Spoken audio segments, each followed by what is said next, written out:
I don't know if I'll ever send this. I don't think I will, but I've been writing it in my head for 11 weeks, and it's starting to take up space I need for other things. So I'm typing it out once in the Notes app like a real person in 2026, and then I'm going to close it and let it be done. I've been calling it a letter in my head, which, fine, technically it's a note.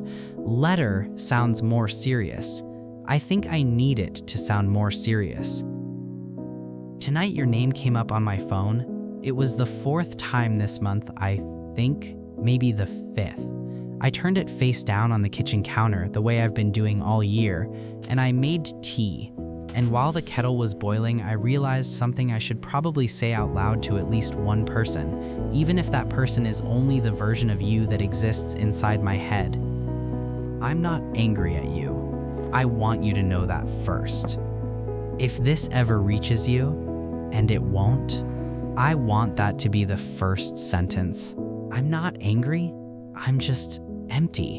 And the emptiness isn't about you. The emptiness is about me and what I let happen between us, and how long I let it keep happening before my body did the thing I couldn't make my mouth do.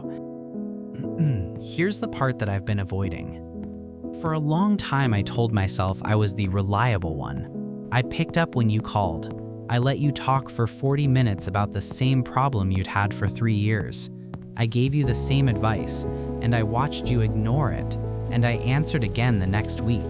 I was good at it. I think part of me was even proud of it. Being needed is close enough to being loved if you squint, and I have been squinting my entire life. But somewhere along the way, something changed. Not dramatically. There wasn't a fight. You didn't do anything wrong, really. I keep looking for the moment you crossed a line, and I can't find one. You were just consistently a certain kind of friend. The kind who called when things were bad and went quiet when they were good. The kind who never asked how I was unless the asking was a warm-up to telling me how you were. That's not evil. A lot of people are like that. I've probably been like that too, with other people, without meaning to be.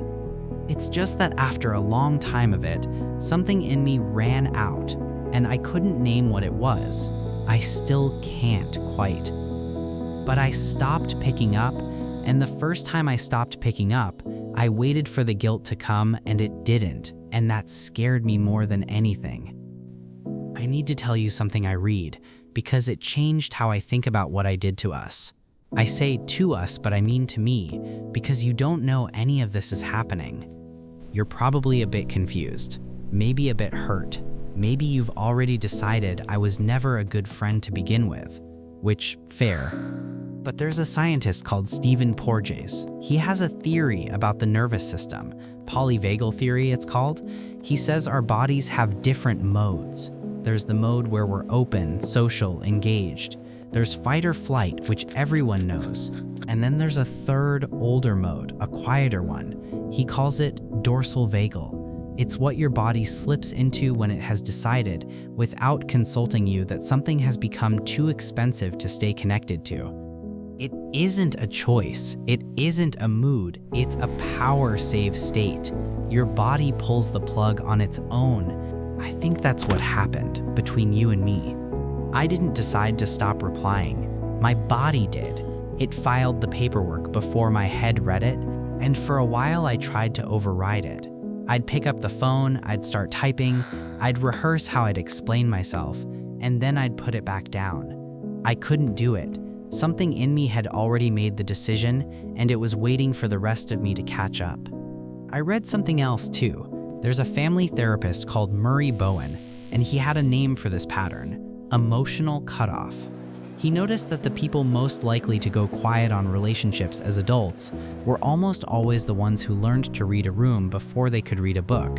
Kids who grew up scanning faces the way other kids learned to ride bikes. I was one of those kids. I think you know I was. So here's the honest thing. I don't think you caused this. I think you were just the exact shape of relationship my nervous system had been trained, since I was small, to eventually save itself from. You weren't the problem. The pattern was the problem.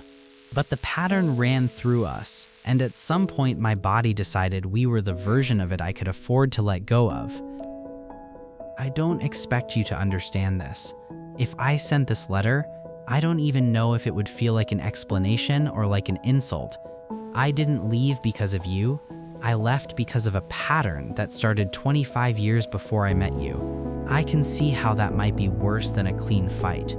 At least a fight would have given you a villain to blame. This gives you nothing. It just says, my body made a quiet call and I'm choosing not to overrule it anymore. Here's the honest cost though, the thing I have to watch. Once a nervous system learns to do this, it doesn't always know when to stop. The bar for too expensive can keep dropping. A coworker who's a bit much, a friend who's running late, someone who asks a real question on a tired day. My body has learned a very useful skill, and now I have to teach it the difference between protection and hiding. That part isn't your problem. That part is mine. But I wanted you to know it isn't cruelty.